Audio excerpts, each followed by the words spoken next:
Hey everybody, how's it going? Oh yeah, we're burning wood. I lit the first fire this morning at about 5:30, 6 a.m. this morning. I'm just restocking up the wood stove here.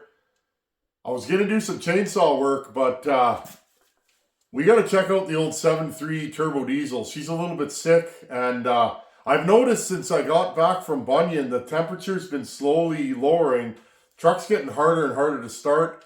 It is minus 15 Celsius right now. That is really cold for this time of the year here. So, like anything else, as the temperature starts to lower, that's gonna bring out any weak points in my new diesel rig. So, let's go outside and see if that truck starts. And I want to wheel it in here and do some maintenance on it. So, follow me. We'll go to the truck and see if she's gonna start.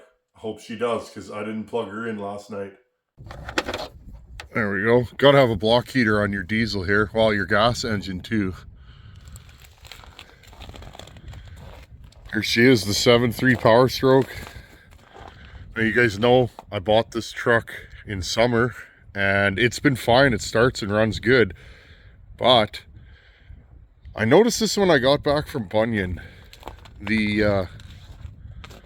The batteries seem a little weak on it, so let's see if this thing even starts today. If not, we'll go into boosting mode. But after this thing sat in colder weather at Bunyan, it turns over real slow. Let's go in there and see how cranky she is today. So it's hauling water last night, and this fitting froze. I have couplers and fittings on all of my water transfer hoses so that I can take them off if they freeze. This truck makes wicked heat, so you just huck her on the floor and let the heat go on it. But yeah, it's winter. Okay, let's see what this thing's gonna do today. I got the clutch in. Now, if you guys can see,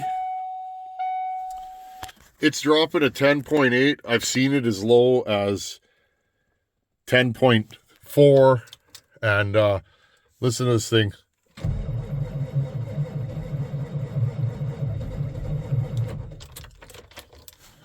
Turning over way too slow. Again, hit the charge protect. I'd like to see that number over 11. Okay, let's try it again.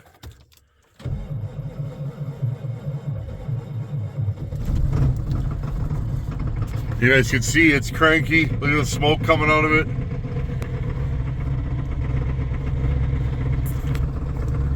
Put her in neutral.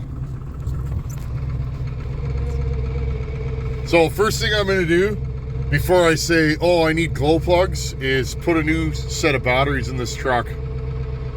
This truck sat for a long time, and I don't think the batteries that are in it are very new. So I bought a couple of brand new batteries. Let's put some batteries in this and do one more maintenance item while we got it in the shop. Now I'm just gonna let it warm up.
Wow, am I glad that I got a short bed truck. If this thing had an 8-foot bed, it wouldn't fit in here. I wouldn't be able to work on it. That's actually the reason why I didn't get an 8-foot bed this time. With an extended cab and an 8-foot bed, I wouldn't be able to close my shop door. I wouldn't want to work on this thing in winter freezing. So that was the main reason why I got a short bed. Okay, what are we doing today? I got my 7.3 turbo diesel. Those of you that have been on the channel know I used to run a 6.5 Chevy turbo diesel. I liked that truck. It was good. I did a lot of work to that truck to make it start in winter. I did glow plugs, all kinds of different things to get that truck reliable. Once I did the maintenance on it though, that truck started and ran beautifully all winter. This truck here, this is my first winter with it. Now, I bought this from the original owner's son. The original owner ordered this truck in 96 and drove it until he passed away a few years ago. I bought this truck off of his son. This truck has been meticulously maintained, and I'm hoping I don't have to put glow plugs in it. The glow plugs in this thing are underneath the valve covers, so I do have to remove the valve covers to do glow plugs. The positive to that is they won't be rusted in. I should be able to remove them easily, but I got to pull the valve covers. So, but what is this truck doing? Well, I noticed when I got back from the Paul Bunyan show, this thing sat for about a week and a half, and it was cold here.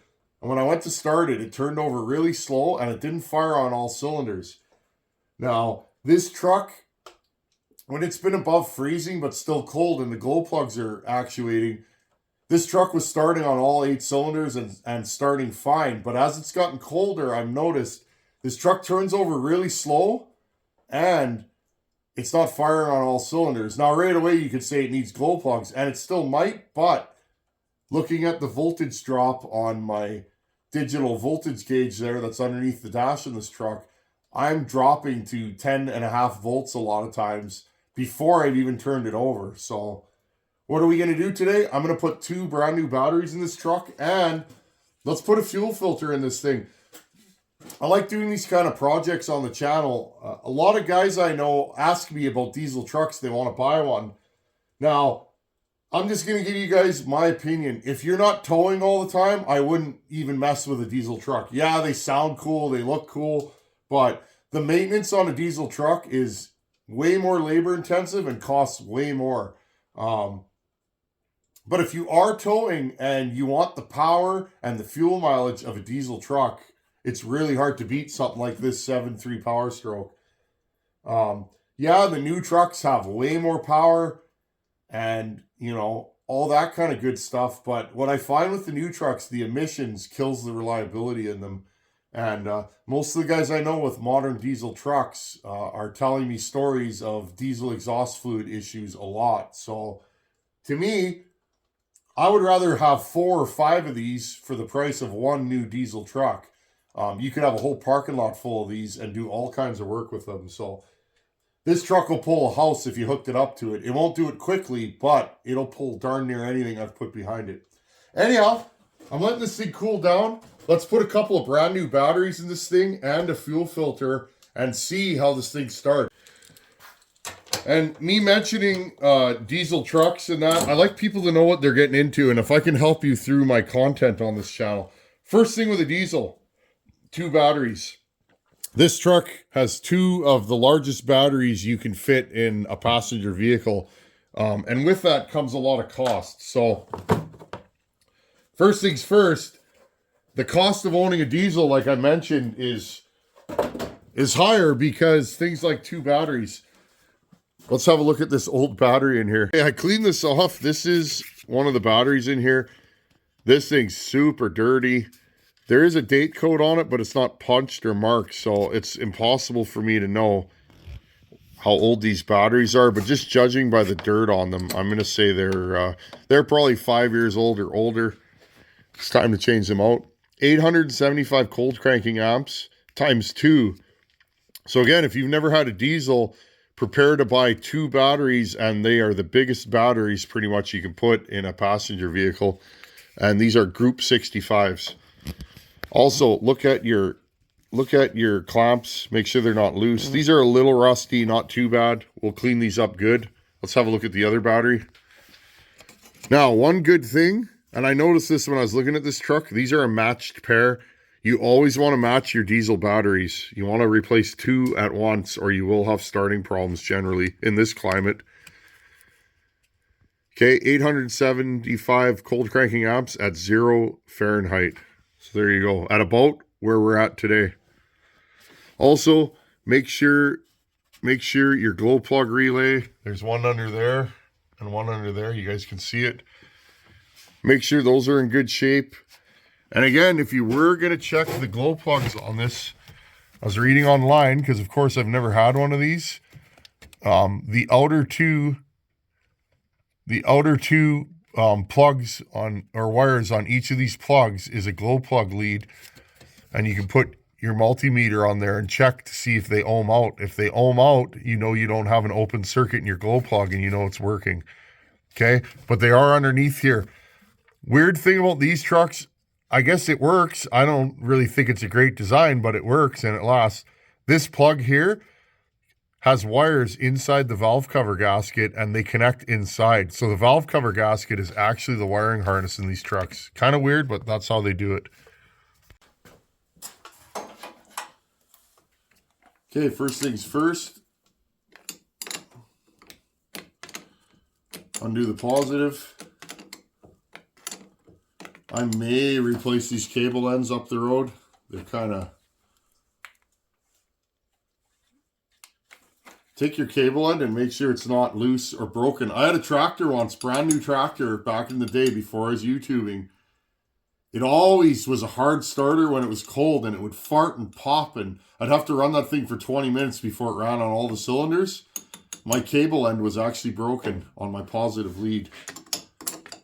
Never figured it out. Something so silly. I twisted it one day and it broke right off. I replaced the cable end and that tractor started beautiful. That was one of the reasons why I got rid of that tractor, is it was a hard starter in winter, even plugged in. Okay, here's your negative.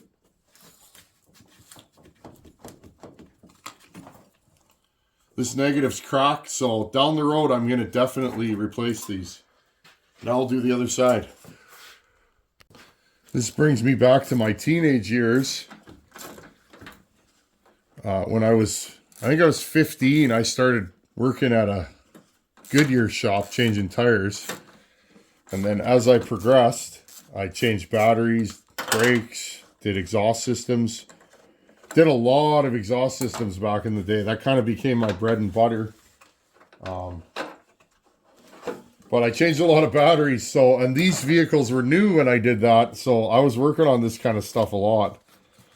This truck's so original, it still has the covers around, you can see right here, it still has the covers around the batteries. Like, that's the thing, when you're looking at an old truck like this truck still has the rod. It's one of the reasons why I bought it. It still has the rod for the jack underneath the hood. Usually that's the first thing to go missing. So, and again, no forced air intake. This thing is 100% factory under the hood. Even it still has the cover on the motor. So these are all things that a guy has to look at when he's making an offer on a truck. I'm going to try and keep this thing as stock as I can, but I am going to do some updates to it to give it more power, more reliability, and just keep it healthier. So stay tuned. Anyhow, pull this mount off, and 2 batteries, here we come.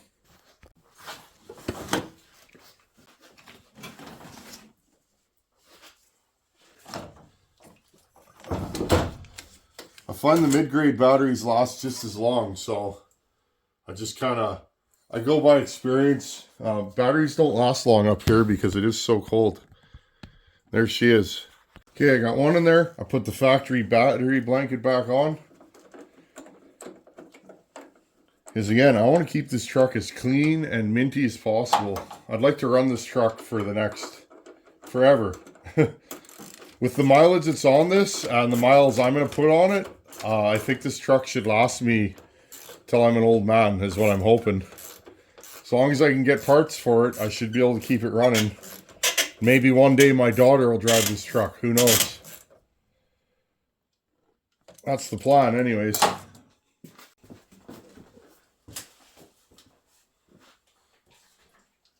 Battery number 2.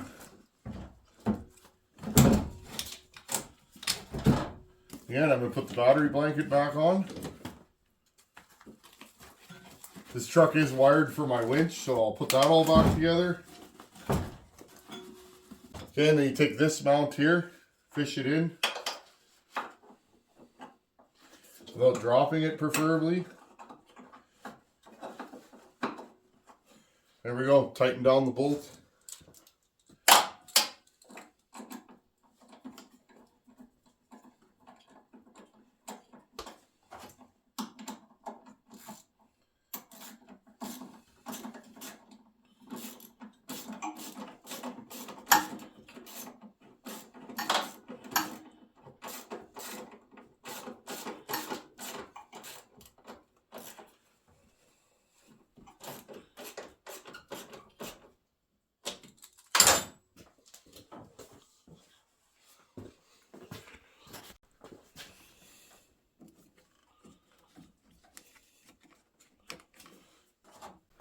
Now, same thing, I'll do the other side.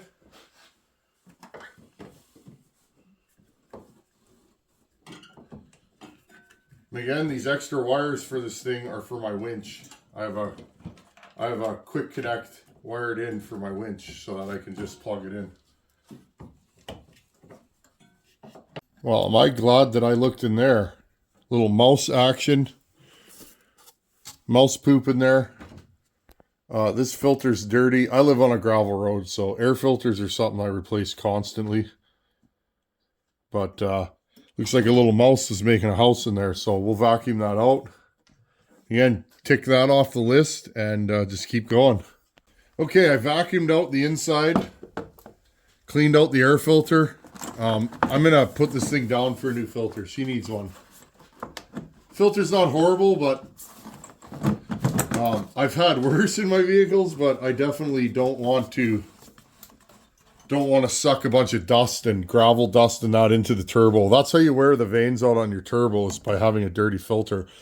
Also, a dirty air filter can cause crankcase pressure issues and leaks and a smoky truck, and it's just not a good deal on a diesel. So make sure you take good care of your air filter. Believe it or not, I learned all this stuff. My brother is a diesel mechanic. That's what he does for a living. And he's given me little tips and tricks on how to keep your diesel running minty for years. And 99% of it is maintenance. That's what he tells me all the time. Maintain your diesel. Change the oil, change the air filter, fuel filter, and they'll last for a long time. Okay, we're under the hood. Took the 7.3 cover off. There's 3 bolts, 1, 2, 3 nuts. Here's your fuel filter. Let's put the light on here. This is your drain, okay? It drains kind of onto the front diff. I put a catch pan underneath the truck. Now put a wrench in there, something that goes across the 2 flats, and undo this. Here's our fuel filter, and it's pretty dirty actually, so this could be another reason why this truck is kind of unhappy at times. So we'll get that cleaned out. I'm going to clean out this fuel bowl. You can see there's a heater in there. And I'm just going to let this drip out. And I want to talk about one thing that a lot of people don't clean on these, and it can be a major source of runnability issues. Okay, see, I got most of the dirt out of the bottom. Right here, that's your return hole. You need return pressure or return flow in any diesel, most of them that I've worked on, to have a good running engine. There's a little screen in there. I don't know if you guys can see. See how clogged that is? It's just full of debris. I got to get that cleaned out. And the way to do that is a shop vac with a piece of 1/4-inch hose. Shove it in there and suck all the debris out. Shop vac.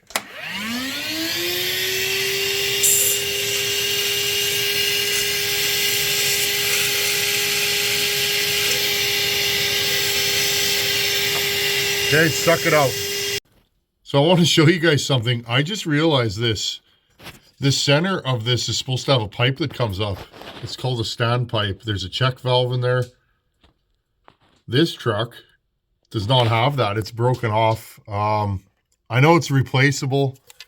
It's a plastic pipe. I'm going to have to order one because that pipe goes into here, and that's what seals your fuel filter. I don't want to clog my injectors, but I'm not sure what that could cause. I notice sometimes when I start this truck, it does start every time, but sometimes when I start this truck, I feel like she's not getting enough fuel. And I bet you that's because this standpipe's broken off. I don't know. Anyhow, we're going to put this thing back together the way it is, and I'll have to get a new standpipe. It is what it is. I'm kind of glad I found this. Okay, I put some fresh diesel in there, and now I'm going to have to prime this thing. And this is a mechanical fuel pump, so it might take a little while. I'm going to open up the door, start the truck with the new batteries and the new fuel filter, and see what it does. I am going to have to order a standpipe. Yes, this truck's been running okay, but it needs to have a fuel filter, or it's going to cost me a set of injectors, I guarantee it. Anyhow, let's fire this thing up. Okay, this thing might start or it might not. I filled the bowl halfway full. And when it does start, it's probably not going to run on all the cylinders, so I'll just have to idle it until it cleans itself up. Check for leaks, and we should be good to go.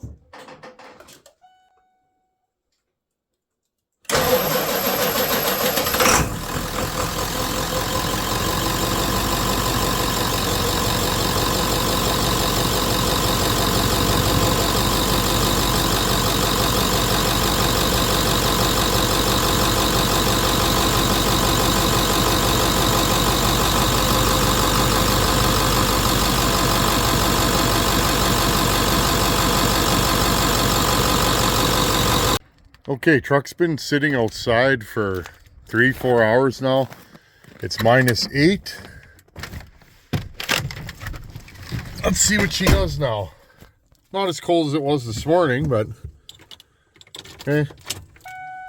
Glow plug.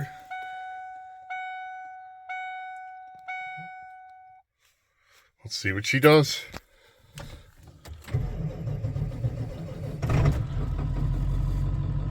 Oh, yeah.